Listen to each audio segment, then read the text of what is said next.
You know, oftentimes I feel like we're having a million different voices and being a million different people.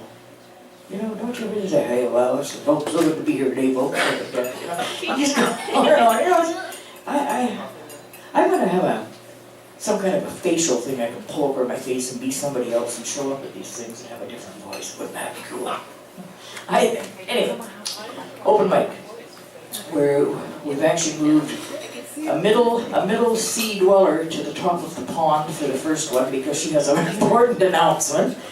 So I would like you to welcome Lozan Yomalky to the stage. She's going to make an announcement and she's going to read a poem. I'm going to have to limit everybody to one poem because we have 1, 2, 3, 4, 5, 6, 7, 8, 9, 10, 11 readers.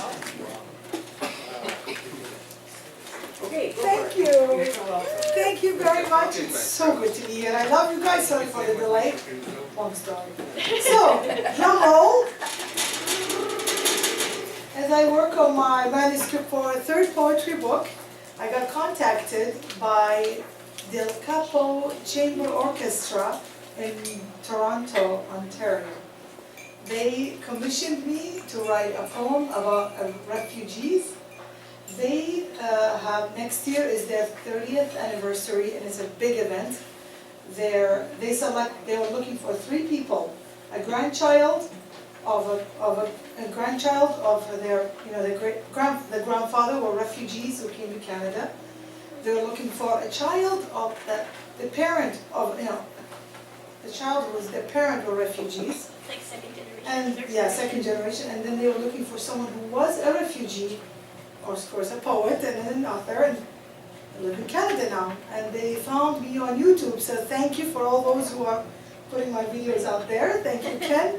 Thank you, I believe, Irene Platt and the whole other places they put video of me. So thank you.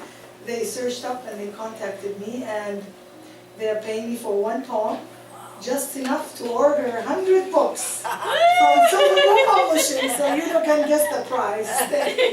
So that's how I was waiting in April. That's why I tell you, wait in April, I'll have the money. So I just want to thank you so much. I'm so excited. I'm really excited. So next year will be when everything goes official, I'll make a big announcement. But in the meantime, that's it so far. I signed the contract. It's really exciting. That is exciting. Wonderful. So I just came back from a trip, and some of you know where I came from, some of you don't, but at the end of the poem you'll know. Freedom is near. Your enemy wants you desperately to meet them, broken and discouraged. Your enemy wants you helpless, divided and uncertain of a better future. Your enemy wants you to declare yourself a loser, confess defeat with your head bowed down. Your enemy wants your flag lowered, wants you to produce your produce valueless and remain beneath them with no allies to stand by you. Your enemy wants the world to forget about you, not include you at all, wants no one to speak of you, or else they too will become target. Your enemy wants to take no blame for the suffering your people endured, no responsibility for the continued pressure on you to heal, and no fault for remaining single-handedly the power that is the cause of your tribulation.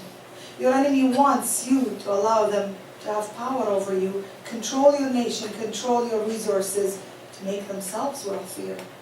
Your enemy wants to make an example of you for any nation that does not comply or succumb to the pressure of bullying and intimidation tactics. The enemy wants you to test their weaponry and might on your land, on your sea and infrastructure.